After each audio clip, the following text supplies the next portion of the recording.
Hey guys, this is going to be your second reading video for the week of February the 1st. In the previous video, we read the story, The Village of the Moon Rain. And in that story, we talked about two important words, summarizing and synthesizing. Remember that when we summarize a story, we are telling them key details, the most important parts of the story. What happened at the beginning, what happened in the middle, and what happened at the end. Sometimes we might include information like characters, setting, the plot, whatever the problem of the story was, and the solution. All of those would help tell us the summary of a story without telling the entire story. In this story today, we're going to be on page 6 in your new reading booklet, and we're going to be thinking again about summarizing. We also talked about synthesizing in the last story. To synthesize is a lot like making connections. You're connecting to the story, you're connecting to the characters. Maybe you're seeing how things in the story relate to each other and how they connect from maybe one story to another story. These stories this week have been folk tales. Remember that a folk tale is a story that is made up. It was told long ago by word of mouth, and it's been passed down from generation to generation. Sometimes over the years, the story gets retold and the story changes because it's been told over and over again. And in a folk tale, normally we see magic or things happen that would not really happen in real life. We also might notice that the story tells us how something came to be or why something is the way that it is. Sometimes it might even teach us a lesson. In today's story, we're going to be on page 6 and we're going to be looking at the story, The Huemul Egg. And it says it is a trickster tale retold by Carlos Labi. In this story, we can see that the author that has retold the story, the writer and the poet, is down here at the bottom of the story. And it says that he is a Chilean fiction writer. So he is from Chile. And he lives in Immokalee and New York. He says, reading is enjoying the words between silence, while writing is enjoying the silence between words. So as we read this story, it's probably going to relate to Carlos's life back home in Chile and have some details or information that reminds him of his homeland. Remember that folk tales come from different places all around the world. And when we read the stories, they could be the same story but retold in different countries. And so they might be a little different depending on which country is sharing the story from, because it incorporates things from their heritage or their culture and maybe places and things that happen in their country. So let's read today The Huemul Egg and think about summarizing and synthesizing. Here we go. Page 6. Follow along as I read. Pedro Ordmelez is a trickster character from Latin American folklore. The huemul, a local species of deer, is a symbol of the country Chile. So right there in that beginning part, it tells me how the story relates to the author. It tells me that the trickster is a famous character from the Latin American folklore from the area where Carlos is from. It also tells me that the huemul, here in the title, huemul, is a species of deer that's also famous in the country of Chile. So the Huemul egg, we're going to learn what that is. If a Huemul is a deer, I know that a deer does not lay eggs. So how could there be a Huemul egg? We're going to look and see. Here we go. Pedro Ordmales strolled through the town market. In his arms he carried a black pumpkin. He found it in a field filled with pumpkins. He was going to take it home to eat. Pedro paused to watch the buyers and the sellers. He saw a wealthy man speaking rudely to some sellers. He was bullying poor, hardworking people into charging him less. Pedro Ormales thought, I will trick this rude fellow with my black pumpkin. He held his pumpkin up high so all could see it. What do you have there? The wealthy man demanded. This, sir, is a rare and precious Huemul egg, Pedro Ormales replied politely. A Huemul egg? Cried the wealthy man. How wonderful! I can hatch my own baby Huemul. How much? Only 3 pesos, sir. The wealthy man paused. Then he said, Well, you can just take these 2 pesos. 2 pesos is a fortune for someone like you. Already I can see that the character on this page is the trickster because this would be Pedro holding the black pumpkin. And I can already tell that this is the wealthy man. Notice the difference in how they are dressed. This man has on a suit with a top hat and a tie, and he has fancy gold buttons and a gold chain on his eyeglass. And look what he has in his hand, money.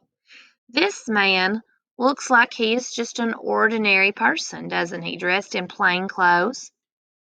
I also noticed that when Pedro walked into town, he paid attention to the rude man, the wealthy man. He thought was rude to the customers because he was charging them too much. Okay. Says he was bullying poor hardworking people into charging them less. So he was trying to buy their things for less money than they were worth when he really had enough money to begin with. It also tells me that he thought in his mind he's going to trick the wealthy man. And as I keep reading, I read about this black pumpkin. He tells the wealthy man it's a Huemul egg. So the man thinks he can buy this and hatch his own baby Huemul. Now, we already know that Pedro was trying to plan a trick, but what part of this is a trick? That's right, there's not going to be a real baby Huemul hatch out of that pumpkin. First of all, we know that a Huemul, if it's a deer, it's not going to hatch from an egg anyway. Those babies are born live. And also, we know that this is already a pumpkin. It's not a seed to hatch anything. So this fella, Carlos, is trying to trick, Pedro. I called him Carlos. That's the author. Pedro is trying to trick the rich man out of some of his money because that's exactly what he was doing to the townspeople. Let's go ahead and keep reading and then we will try to summarize. Page 8. Pedro made the deal, although he knew the man was not being fair. Then he walked up a little hill and watched the greedy man continue to buy things: an old clock, an umbrella, a teapot, and a chest. Soon, weighed down by his purchases, the man stumbled and fell. The pumpkin rolled away and smashed into a tree. Meanwhile, a black cat, who was napping in the tree, howled and ran off. Someone help me, the man cried when he saw the cat. My baby Huemul is getting away.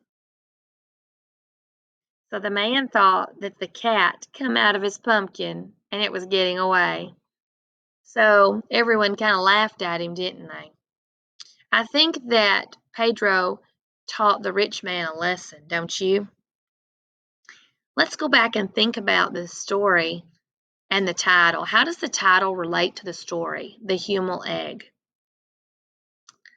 That's right. When we thought about the story, we thought about a huemul is a deer that lives in Chile. And the pumpkin, the black pumpkin that Pedro has, he pretends that it is a huemul egg to trick the rich man. When we think about different types of summarizing for this story, we want to think about the most important details, what happened at the beginning, the middle, and the end of the story. So let's go ahead and think about summarizing the huemul egg. What was the most important thing that happened at the beginning of the story? I noticed at the beginning of the story, Pedro has a black pumpkin and he is walking into town. I wonder what he's going to do with that pumpkin. In the middle of the story, what happens in the middle of the story? All right, in the middle of the story, I noticed that Pedro overhears a rich man being rude to the townspeople and tricking them out of their money. And Pedro comes up with a plan to trick the wealthy man. And he tricks him into buying his black pumpkin. Now, what happens at the end of the story? What happens at the end of the story? What's the most important thing that happened at the end? That's right, the wealthy man continues to buy things from the townspeople, and he gets so many things in his hands that he falls down and his pumpkin breaks, and off runs the black cat who he thinks is his huemul getting away. But he ends up ruining his huemul egg, doesn't he? So when I think about summarizing, I'm thinking about telling the most important facts, the most important details at the beginning, the middle, and the end of the story. I also want to mention the characters and the setting of the story. We talked about Pedro and the wealthy man being our character. We also talked about them being in the town. And I also want to talk about maybe the problem and how the problem is solved at the end, the resolution. The problem was the wealthy man tricking people out of money, and the solution was Pedro was going to trick him in return. Now I want to think about synthesizing. Remember we said when we synthesize, it's kind of like making a connection. We kind of connect to the story or to another part of the story. Maybe we connect to the characters in the story. When you read The Daydreaming Sprinter a long time ago, we practiced making connections when we read there. We talked about how that when we read a text, you can use your own experiences and what you know about the world around you to make a connection to a story. In The Daydreaming Sprinter, we made a connection with the um, the sprinter and how they were running a race. We talked about that we had seen a race before. We know what a race would be like. We also talked about how important it would be to pay attention. We would know that it would be important to pay attention when they say to start the race, right? Or they say go. And the daydreaming sprinter, remember, was in his own world. And he was thinking highly of himself and all the trophies he was going to win. When we make a connection, we think about what we know about that situation. We can also think about maybe another character we've read that reminded us of that. One of the things that we talked about that we made a connection with the daydreaming sprinter, was the tortoise and the hare. When we read the story of the tortoise and the hare, it reminds me of the daydreaming sprinter because the hare was boastful about winning the race, just like the daydreaming sprinter. And they ended up doing something in the story to distract themselves, and it caused them to lose the race. So both the characters were boastful, and they both ended up losing the race. So there was a connection we made there to that story. When I think about this story, the Huemul Egg, I want to think about how I could make a connection with this story. Have you ever read a story like this before? Maybe there's a what does the story make you think of? Think about the characters and what the characters remind you of. Do the characters in this story remind you of another character? And we want to also think about our own personal experiences. What did it feel like when you felt like you were cheated out of money? Has anybody ever had someone try to trick them? Okay, so those kinds of experiences that we have had, we can think about how it made us feel, and we can understand how the characters in the story feel. Okay, maybe the story reminds us of something else that happens in the world. Maybe a friend that we know of had something happen like this. So when we make connections, we're thinking about how the story connects to us, how the story connects to the world, or maybe how the story connects to another text. And as we do that, we can better understand that story.